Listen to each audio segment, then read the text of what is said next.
Hi friends, welcome back to my YouTube channel Indu's world. ഇത് August 2 Saturday ഉള്ള വ്ളോഗാണ്. അന്നക്കുട്ടിയുടെ birthday ആണ് കേട്ടോ. അപ്പോൾ ഞാൻ രാവിലെ എഴുന്നേറ്റു, ഇത് ബ്രേക്ക്ഫാസ്റ്റ് കഴിക്കുകയാണ്. രാവിലെ എഴുന്നേൽക്കണം എന്ന് വിചാരിച്ചെങ്കിലും എഴുന്നേറ്റ് വന്നപ്പോൾ എനിക്ക് തോന്നുന്നു ഒരു 7 മണിയായിട്ടോ. കാരണം ഞങ്ങൾ തന്നെയാണ് ഡെക്കറേഷൻ എല്ലാം. അപ്പോൾ കുറച്ച് ജോലിയൊക്കെ തീർക്കാനുണ്ട്. അപ്പം അത് കഴിഞ്ഞിട്ട് വേണം എനിക്ക് ഡെക്കറേഷനൊക്കെ ചെയ്യാനായിട്ട് ഇറങ്ങാനായിട്ട്. അപ്പം ഞാൻ കാപ്പി കഴിച്ച ഉടനെ പാത്രം കഴുകലും കൂടെ ഉണ്ട്. അപ്പോൾ പാത്രം കഴുകി വെച്ചിട്ട് ഞാൻ മുകളിലേക്ക് പോകും. അപ്പം ശ്രീയുടെ ഫ്രണ്ട് ഭദ്ര വന്നിട്ടുണ്ട് കേട്ടോ, നമ്മളെ ഡെക്കറേഷനൊക്കെ ഹെൽപ്പ് ചെയ്യാനായിട്ട്. ഹസ്ബൻഡും ഭദ്രയും ശ്രീയും ഒക്കെ മേളിൽ ഡെക്കറേഷൻസൊക്കെ സ്റ്റാർട്ട് ചെയ്തു. ഞാൻ പാത്രമൊക്കെ കഴുകി കഴിഞ്ഞിട്ടാണ് ജോയിൻ ചെയ്തത് കേട്ടോ. അപ്പം ഞങ്ങളെല്ലാം ഓൺലൈൻ പർച്ചേസ് ചെയ്ത സാധനങ്ങളാണ്. ഡെക്കറേഷൻ ഐറ്റംസ് പർച്ചേസ് വ്ലോഗ് ഞാൻ ആഡ് ചെയ്തിട്ടുണ്ടായിരുന്നു. അപ്പോൾ നിങ്ങൾ കണ്ടു കാണുമെന്ന് വിചാരിക്കുന്നു. പിന്നെ ഞാനൊരു ബലൂൺ പമ്പും കൂടെ വാങ്ങിച്ചിട്ടുണ്ടായിരുന്നു. അപ്പോൾ നമുക്ക് തന്നെ എളുപ്പമാണല്ലോ അത് പെരുക്കാനൊക്കെ ആയിട്ട്. അപ്പോൾ ഇനി ഒരാളും കൂടെ വരാനുണ്ട്, അബി. അതും ഞങ്ങളെ ഹെൽപ്പ് ചെയ്യാൻ വരാമെന്ന് പറഞ്ഞു. പക്ഷേ ഞങ്ങൾക്ക് ഇവർ ശരിക്കും പറഞ്ഞാൽ ഹെൽപ്പ് അല്ലായിരുന്നു കേട്ടോ. ഇവർ തന്നെയാണ് എല്ലാ ഡെക്കറേഷൻസും ചെയ്തത്. അപ്പോൾ അതിനിടയ്ക്ക് അന്ന് ബർത്ത്ഡേക്ക് വരാൻ പറ്റാത്ത എൻ്റെ സ്റ്റുഡൻറ്റ്, ഞാൻ ട്യൂഷൻ എടുക്കുന്നുണ്ട്, അപ്പം അദ്വൈത്തിൻ്റെ ചേച്ചി അദ്വിതയും കൂടി വന്നിട്ടുണ്ടായിരുന്നു. അന്നക്കുട്ടി അവരുടെ ഇടയ്ക്ക് ഇരുന്ന് ഒളിച്ചേ കണ്ടേ കളിക്കുക. അവർ രാവിലെ വന്ന് അന്നക്കുട്ടിക്ക് ഗിഫ്റ്റ് കൊടുത്തിട്ട് പോയി. അപ്പോൾ മേളിൽ ഡെക്കറേഷൻ അപ്പൂനെ കൊണ്ട് പറ്റുന്ന എല്ലാ പരിപാടികളും ചെയ്യുന്നുണ്ടായിരുന്നു. ഇടയ്ക്കിടയ്ക്ക് 2 ബലൂണൊക്കെ പൊട്ടിച്ച് കളിക്കുന്നുണ്ടായിരുന്നു. പിന്നെ ഞാനും കൂടെ അവരെ ജോയിൻ ചെയ്തു കേട്ടോ. മേളിൽ നമ്മൾ ആംപ്ലിഫയറും ബോക്സൊക്കെ സെറ്റ് ചെയ്തിട്ടുണ്ടായിരുന്നു. കാരണം നമുക്ക് ആ സമയത്ത് ഹാപ്പി ബർത്ത്ഡേ സോങ് ഇടാനും പിന്നെ നമ്മൾ കുറച്ച് കലാപരിപാടികളൊക്കെ പ്ലാൻ ചെയ്യുന്നുണ്ടായിരുന്നു. അപ്പോൾ അതൊക്കെ നടക്കില്ലെന്നൊന്നും അറിയത്തില്ല ആ സമയത്ത്. അപ്പോൾ ഇതൊക്കെ നമ്മൾ ഡെക്കറേഷൻ ചെയ്യുന്നതിൻ്റെ സമയത്ത് നമ്മൾ ഈ പാട്ടൊക്കെ ഇട്ട് നമ്മൾ അടിച്ചു പൊളിച്ച്. അന്നക്കുട്ടിക്ക് പാട്ട് ഭയങ്കര ഇഷ്ടമാണ്, ഡാൻസ് കളിക്കാൻ ഭയങ്കര ഇഷ്ടമാണ്.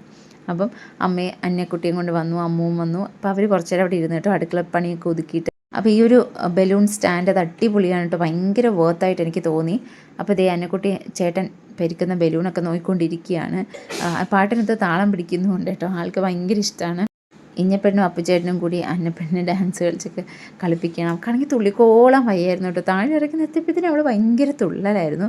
ശരിക്കും പറഞ്ഞു കഴിഞ്ഞാൽ ഡെക്കറേഷൻസിന് ഞങ്ങൾ പുറത്ത് ചോദിച്ചെങ്കിലും നല്ല റേറ്റ് പറഞ്ഞതുകൊണ്ടാണ് നമ്മൾ തന്നെ ചെയ്യാമെന്നൊരു പ്ലാനിങ്ങിലേക്ക് നമ്മൾ എത്തിയത്. നമ്മുടെ മനസ്സിൻ്റെ സാറ്റിസ്ഫാക്ഷൻ അനുസരിച്ച് കുറച്ച് ഡെക്കറേഷൻസ്, അല്ലാതെ ഒരു വലിയൊരു സംഭവമായിട്ടൊന്നും വേണ്ടല്ലോ. ഇതേ അബി ലേറ്റായിട്ടാണെങ്കിൽ ആളെത്തി പാവം ഉറങ്ങിപ്പോയതാണ്, നമുക്കൊരു വട്ടത്തേക്ക് ക്ഷമിക്കാം. അങ്ങനെ അവനും വന്നപാടെ പണി തുടങ്ങി കേട്ടോ. അപ്പോൾ അതേ ബലൂണെല്ലാം സെറ്റ് ചെയ്ത് കഴിഞ്ഞു. പിന്നെ ഞാനിങ്ങനെ 12 മന്ത്സിൻ്റെ ഫോട്ടോസ് എടുത്ത് വെച്ചിട്ടുണ്ടായിരുന്നു. അപ്പോൾ അതിങ്ങനെ റിബണിൽ കുരുക്കുന്നതൊക്കെ ഇവരുടെ പണിയാണ് കേട്ടോ. കാരണം നമുക്കൊരു ഐഡിയ ഇല്ലാതെ നിൽക്കുകയാണ്, നമുക്കിനിയിപ്പം റെഡി ആവാനൊക്കെ പോകണം. അപ്പം അതെ, അവൾ തന്നെയാണ് ഇതെല്ലാം ചെയ്തതെന്നാണ് ഭദ്ര കാണിക്കുന്നത്. ശരിക്കും ഇവർ ഭയങ്കര ഹെൽപ്ഫുള്ളായിരുന്നു ഞങ്ങൾക്ക്. പെണ്ണിൻ്റെ വീട്ടുകാർ എളുപ്പത്തിരിപ്പിക്കുന്ന കലാപരിപാടി എന്ന് പറയും പോലെ അന്നക്കുട്ടിയെ വെച്ചിട്ടൊക്കെ ഞങ്ങൾ കുറച്ചൊരു ഡാൻസൊക്കെ സെറ്റ് ചെയ്ത് കേട്ടോ. ഭദ്രയും ഡാൻസൊക്കെ പഠിക്കുന്നുണ്ട്. അപ്പം ഭദ്രയെ നമുക്ക് റീലൊക്കെ അയച്ചു തന്നു. അതിൽ നിന്നൊക്കെ നമ്മൾ സ്റ്റെപ്പ് അടിച്ച് മാറ്റി ഞങ്ങൾ കുറച്ച് സോങ്സ്, ഒത്തിരിയൊന്നുമില്ല, 4 സോങ്സൊക്കെ നമ്മൾ സെറ്റ് ചെയ്ത്. അന്നക്കുട്ടിക്കും ഭയങ്കര ഫെമിലിയർ ആയിട്ടുള്ള വൈബ് ചെയ്യാൻ പറ്റുന്ന സോങ്സൊക്കെ സെറ്റ് ചെയ്തിട്ട് അതിൻ്റെ ഒരു പ്രാക്ടീസ് നമ്മൾ അവിടെ ചെയ്യുകയാണ് കേട്ടോ. പക്ഷേ കളിക്കുകയോ ഇല്ലെന്നൊന്നും നമുക്കൊരു ഉറപ്പുമില്ല. അപ്പോൾ അത് ഏകദേശം 1-1:30 മണിയായപ്പോഴത്തേനും ഡെക്കറേഷൻസൊക്കെ ഏകദേശം ആയിട്ടുണ്ട്. അപ്പോഴേക്കും ഞങ്ങൾക്ക് റെഡിയാവാൻ പോലെ സമയം അതിക്രമിച്ചിട്ട് 12 മണിക്ക് എത്തണം എന്നാണ് ഗ്ലമോറസ് ഹൗസിൽ സിന്ധു ചേച്ചി പറഞ്ഞത്. പക്ഷേ ഞങ്ങൾ അവിടെ നിന്ന് ഇറങ്ങുമ്പോൾ തന്നെ 1:15 ശരിക്കും പറഞ്ഞാൽ എൻ്റെ ഒരു കണ്ണ് ചൊറിഞ്ഞ് അലർജി ആയിട്ട് പൊട്ടി. അതാകെ ഒരു കറുത്ത് ഭയങ്കര കരുവാളിച്ചിരിക്കുന്നതുകൊണ്ടാണ് ശരിക്കും പറഞ്ഞ ഒരു മേക്കപ്പിലേക്ക് തന്നെ നമ്മൾ കടന്നു. ഇല്ലായിരുന്നെങ്കിൽ നമ്മൾ ഹെയർ മാത്രമേ സെറ്റ് ചെയ്യാനുള്ളായിരുന്നുള്ളൂ. മേക്കപ്പ് നമ്മൾ സ്വയം ആണ് എപ്പോഴും ചെയ്യുന്നത്. നമുക്ക് അത്ര ഒരു മിനിമൽ മേക്കപ്പാണ് നമുക്കിഷ്ടം. ആഹാ, ചേച്ചി ഭയങ്കര simple makeup, simple hair style. അല്ല ഞാൻ പറഞ്ഞിട്ടുണ്ട്, എന്നാലും വീഡിയോയ്ക്ക് വേണ്ടി ഒന്നുകൂടെ പറയാം. എല്ലാം പറഞ്ഞ പോലെ ഹമ്പിൾ ആയിരിക്കും. ശരി, ഓക്കെ.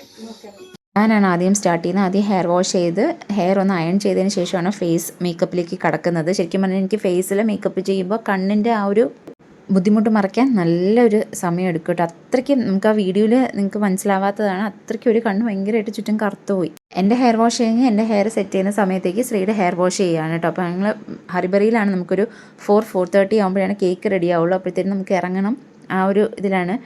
അപ്പം ഇത് അയൺ ചെയ്തുകൊണ്ടിരിക്കുകയാണ്. ശരിക്കും പറഞ്ഞു കഴിഞ്ഞാൽ ഇങ്ങനെ ക്ലിപ്പൊക്കെ ചെയ്ത് വെച്ചിരിക്കുന്നുണ്ട്. അപ്പോൾ 2 കൊമ്പ് കെട്ടി സ്കൂളിൽ പോകുന്ന ആ ഒരു ഓർമ്മയാണ് കേട്ടോ എനിക്ക് വന്നത്. അപ്പോൾ ഞാൻ ഡ്രസ്സപ്പ് ചെയ്ത് കേട്ടോ. അപ്പോൾ ഈ ഷറാറ എനിക്ക് സ്റ്റിച്ച് ചെയ്ത് തന്നത് ശ്രീഹ ബൊട്ടിക്കിലെ പ്രിയ ചേച്ചിയാണ്. എനിക്കും ശ്രീക്കും 2 ഷെയ്ഡ്സാണ് ഞങ്ങൾ എടുത്തത്.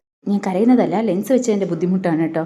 അപ്പോഴത്തേ മേക്കപ്പ് സ്റ്റാർട്ട് ചെയ്തു. അപ്പോഴത്തേക്കും ശ്രീയുടെ ഹെയർ വാഷും അയണിങ്ങും ഒക്കെ അപ്പുറത്തെ സൈഡിൽ നടക്കുന്നുണ്ട്. അപ്പോൾ ആദ്യം എൻ്റെ ഐബ്രോസൊക്കെ ഫില്ല് ചെയ്തു, അടുത്ത ഐ മേക്കപ്പ് ചെയ്തു. പിന്നെ ബാക്കി മേക്കപ്പിൻ്റെ കാര്യങ്ങളൊന്നും എനിക്ക് എടുക്കാനുള്ളൊരു ഗ്യാപ്പ് കിട്ടിയില്ല. പിന്നെ മാക്സിമം നമ്മൾ ഏകദേശം ഒരു 3:30 ഒക്കെ ആയി. അപ്പോഴത്തേനും 2 പേർക്കും 4:30 ഇറങ്ങണ്ടേ. അപ്പം നമ്മൾ മാക്സിമം ഫാസ്റ്റായിട്ടെല്ലാം ചെയ്തു. അപ്പോൾ മേക്കപ്പ് കഴിഞ്ഞ് എനിക്ക് ഏറ്റവും ഇഷ്ടപ്പെട്ട എൻ്റെ ഹെയർ ആണ് കേട്ടോ. ഇങ്ങനെ സ്ട്രെയിറ്റ് ചെയ്തിട്ടപ്പോഴത്തേനും അയൺ ചെയ്തിട്ട് ഇപ്പോൾ നല്ല ലെങ്ത് പറയുന്നുണ്ടായിരുന്നു, അതായിരുന്നു എനിക്ക് ഇഷ്ടപ്പെട്ടത്. അപ്പോൾ ഇതേ ശ്രീയുടെ മേക്കപ്പ് നടക്കുകയാണ്. പിന്നെ ഞങ്ങളുടെ ഹെയർ മേക്കപ്പാണ്. ഏകദേശം ഞങ്ങൾ ഒരേ ഹെയർ സ്റ്റൈൽ തന്നെയാണ് പിടിച്ചത്. ഇയറിങ്സും ഏകദേശം ഒരേ ഇയറിങ്സാണ്. അങ്ങനെ ഞങ്ങൾ സിന്ധു ചേച്ചിയോടൊക്കെ ബായ് പറഞ്ഞിട്ട് ഞങ്ങൾ നേരെ കഴക്കൂട്ടം കേക്ക് വേൾഡിലേക്ക് വിട്ടുട്ടോ. ഹസ്ബൻഡ് എന്നെ വിളിക്കാൻ വന്നു. അന്നക്കുട്ടിയെ അവിടെ വീട്ടിലാക്കിയിട്ടാണ് വന്നത്. ഭദ്രാൻ്റെ ഉണ്ട് അന്നക്കുട്ടിയെ കൂട്ടായിട്ട്. അപ്പോൾ ഇത് ഇതാണ് കേട്ടോ കേക്ക്. ഞാൻ പറഞ്ഞു കൊടുത്ത അതേ മോഡലിൽ തന്നെ കേക്ക് വേൾഡ് എനിക്ക് ചെയ്തു തന്നു. കേക്ക് സിക്കിൾസ് ഉണ്ടായിരുന്നു, അത് വിജി ചേച്ചിയാണ് കേട്ടോ ചെയ്തു തന്നത് മോംസ് കേക്കിൽ. പിന്നെ ഞങ്ങൾ വീട്ടിലേക്ക് എത്തിയതിന് 6:15 കാരണം അത്രയ്ക്കും കഴക്കൂട്ടത്ത് ബ്ലോക്കായിരുന്നു. അപ്പോൾ ഇനി ഇവിടുത്തെ അറേഞ്ച്മെൻറ്റ്സ് ഒക്കെ ഞാൻ ഇപ്പോഴാണ് കേട്ടോ കാണുന്നത്. ഈ ബലൂൺ കെട്ടിയതും ഈ നെയിം ബോർഡ് വെച്ചതൊക്കെ ഭദ്രയും അബിയൊക്കെ കൂടെയാണ്. അപ്പോൾ ഞാൻ അത് കാണുന്നതേ ഉള്ളൂ, ഫസ്റ്റ് ടൈമാണ് ഞാൻ കാണുന്നത്. എനിക്ക് ഭയങ്കരമായിട്ട് ഇഷ്ടപ്പെട്ടു കേട്ടോ. നെയിം ബോർഡും ഈ ഫ്ലെക്സും ഒക്കെ എനിക്ക് ഒപ്പിച്ചെന്ന ജിൻചേട്ടനാണ് കേട്ടോ, ജിൻചേട്ടനും വിനീതേട്ടനും. അവരോടൊക്കെ ഒരുപാട് താങ്ക്സ്. ഞങ്ങൾ എത്തിയപ്പോഴത്തേനും ഒരുപാട് പേര് ഇവിടെ വന്നിട്ടുണ്ടായിരുന്നു. പിന്നെ ഞങ്ങൾ പെട്ടെന്ന് കേക്ക് കട്ട് ചെയ്തു, കാരണം അവർ ഒരുപാട് വെയിറ്റ് ചെയ്യേണ്ടി വന്നതിൽ നമുക്ക് ശരിക്കും പറഞ്ഞു കഴിഞ്ഞാൽ വിഷമമുണ്ട്. കാരണം നമ്മൾ 5 മണിക്ക് വെച്ചത് നമുക്ക് കഴക്കൂട്ടം ഇവിടെ നിന്ന് ഒരുപാട് ദൂരമില്ല, നമുക്ക് പെട്ടെന്ന് പോയി വരാവുന്ന ഒരു ഡിസ്റ്റൻസാണ്. പക്ഷേ ബ്ലോക്കാണ് ഞങ്ങൾക്ക് പണിയുന്നത്.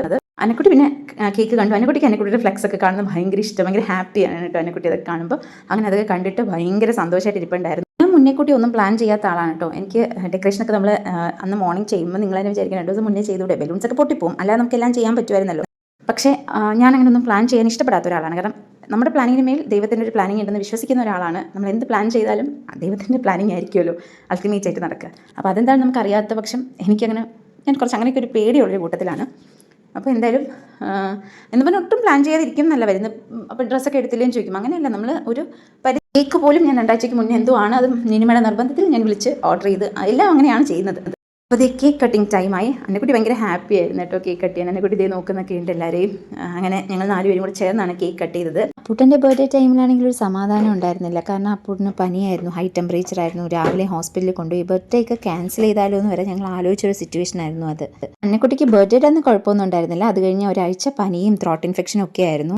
അന്നക്കുട്ടിക്ക് വാൻജോ കേക്കാണ് പറഞ്ഞത്. അപ്പം ഞാൻ ക്രീം കൊടുക്കാതെ അതിൻ്റെ അടിയിൽ നിന്ന് ആണ് ആ കേക്കിന് ചെറിയ പീസ് ഞാനും അപ്പൂട്ടിന് മാത്രമേ കൊടുത്തുള്ളൂ.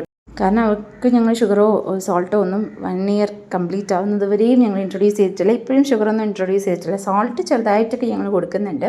അപ്പോൾ പിന്നെ ഞങ്ങൾ കേക്ക് കട്ട് ചെയ്ത് എല്ലാവർക്കും കൊടുക്കുന്ന തിരക്കൊക്കെ ആയിരുന്നു. ശരിക്കും പറഞ്ഞു കഴിഞ്ഞാൽ കേക്ക് സിക്കിൾസിനെ ഒന്നും ഫോട്ടോ എടുക്കാൻ പറ്റില്ല, പക്ഷേ അടിപൊളി ടേസ്റ്റ് ആയിരുന്നു കേട്ടോ. ഞാൻ പിള്ളേരൊക്കെ വിളിക്കുന്നുണ്ടായിരുന്നു കേക്ക് സിക്കിൾസൊക്കെ എടുക്കാനായിട്ട്. മോംസ് കേക്കിലെ വിജി ചേച്ചി അടിപൊളിയായിട്ട് ചെയ്ത് തന്നിട്ട് അടിപൊളി ടേസ്റ്റ് ആയിരുന്നു. ഞങ്ങൾ ചോക്ലേറ്റിനെയും ബട്ടർസ്കോച്ചിന് കേക്ക് സിക്കിൾസും ലോലിപോപ്പ് ചോക്ലേറ്റിന് അങ്ങനെയാണ് സെറ്റ് ചെയ്തത്. 2 അടിപൊളിയായിരുന്നു. പക്ഷേ ഞങ്ങൾക്ക് ഫോട്ടോ ഒന്നും എടുക്കാൻ പറ്റിയില്ല, കാരണം അത്രയും ഹറിബറിയായിട്ട് നിന്നത് കൊണ്ട് ഒന്നും പറ്റിയില്ല. ഞങ്ങൾ ഡാൻസ് പ്ലാൻ ചെയ്തു, പിന്നെ who knows the baby better അങ്ങനത്തെ ഒരു സെഷനൊക്കെ പ്ലാൻ ചെയ്തു. പക്ഷെ അതൊന്നും നടന്നില്ല കേട്ടോ. കാരണം ആ സമയത്ത് നമുക്കൊന്നും ചെയ്യാൻ പറ്റിയില്ല, കാരണം അത്രയ്ക്കൊരു ടെൻഷനായിരുന്നു. വരുന്നവരെയൊക്കെ നമുക്ക് ഹാൻഡിൽ ചെയ്യാൻ പറ്റുമോ ഇല്ലേ, കാരണം ഒരുപാട് പേര് നമ്മൾ വെയിറ്റ് ചെയ്യുന്നുണ്ടായിരുന്നു. ഫുഡൊക്കെ നമുക്ക് ഒരാൾ എഴുന്നേൽക്കുമ്പോൾ അടുത്ത ആളെ ഇരുത്തിയാൽ നമുക്ക് എല്ലാവർക്കും ഒരു ലാഗ് ഇല്ലാതെ എല്ലാം ചെയ്യാൻ വേണ്ടിയിട്ട് ചെയ്യണമല്ലോ. ക്യാമറ ചേട്ടനായാലും ഒത്തിരി വെയിറ്റ് ചെയ്തു കേട്ടോ. ഞങ്ങൾക്ക് പിക്ക് എടുക്കാനായാലും നമ്മൾ ഫംഗ്ഷൻ തീർന്ന് ഞങ്ങളെല്ലാവരും ഫാമിലി ഫോട്ടോ എടുക്കും വരെയും ചേട്ടൻ വെയിറ്റ് ചെയ്തു. അബിയായാലും അച്ചുവായാലും ഭദ്രയായാലും ഒക്കെ ഭയങ്കര ഹെൽപ്ഫുള്ളായിരുന്നു. അന്നെടുത്ത് കുറച്ച് ഫോട്ടോസ് ഞാൻ ഇങ്ങനൊരു കൊളാഷ് രൂപത്തിൽ ഇവിടെ ആഡ് ചെയ്ത് കൊടുക്കാം കേട്ടോ. ഞാൻ എടുത്തതാണ് കേട്ടോ അന്നക്കുട്ടിയുടെ. അന്ന് ആ ഒരു ഇതൊന്നും വെച്ചിട്ട് അവൾ എടുക്കാൻ സമ്മതിക്കുന്നുണ്ടായിരുന്നില്ല. അപ്പം അന്നക്കുട്ടിയുടെ ഫോട്ടോ ഞാൻ പിറ്റേന്ന് രാവിലെ എടുത്താണ്. കുറച്ച് പേർക്കൊന്നും വരാൻ പറ്റാത്ത സാഹചര്യം എന്നിട്ട് അവരൊക്കെ ഇങ്ങനെ വിളിച്ചിട്ട് പറഞ്ഞിട്ടുണ്ടായിരുന്നു. പിന്നെ ഏറ്റവും ഇമ്പോർട്ടൻ്റ് ആയിട്ടുള്ളൊരു വ്യക്തിയുടെ പിക്ക് ആഡ് ചെയ്ത് കൊടുക്കാതെ പോകാൻ മനസ്സിലാത്തത് കൊണ്ട് ഞാൻ ഇനിമയുടെ പിക്ക് ഞാൻ വളക്കാപ്പിൻ്റെ അടുത്ത് ആഡ് ചെയ്ത് കൊടുക്കുന്നുണ്ട് കേട്ടോ. ഇത് ഞങ്ങൾ പ്ലാൻ ചെയ്തൊരു ഡാൻസാണ്. അത് കഴിഞ്ഞ് ഞങ്ങൾ ഫുഡൊക്കെ കഴിച്ചു, ഞങ്ങൾ വൈൻഡപ്പ് ചെയ്തു. അപ്പം ഇത്രയും ഉണ്ടായിരുന്നുള്ളൂ. എല്ലാം ഭംഗിയായിട്ട് നടക്കാൻ സഹായിച്ച ദൈവത്തിന് 1000 നന്ദി. അപ്പോൾ നിങ്ങൾക്ക് എല്ലാവർക്കും ഈ വീഡിയോ ഇഷ്ടമെന്ന് വിചാരിക്കുന്നു. ഇഷ്ടമെങ്കിൽ തീർച്ചയായിട്ടും ലൈക്ക് ചെയ്യണം, ഷെയർ ചെയ്യണം, കമൻറ്റ് ചെയ്യണം. നോട്ടിഫിക്കേഷൻസിനെ അടുത്തുള്ള ബെൽ ബട്ടൺ ക്ലിക്ക് ചെയ്യാൻ മറക്കരുത്. എൻ്റെ ചാനൽ ആദ്യമായിട്ട് എന്തെങ്കിലും കാണുന്നുണ്ടെങ്കിൽ സബ്സ്ക്രൈബ് ചെയ്യണേ. അപ്പോൾ അത്രയേ ഉള്ളൂ. Bye bye.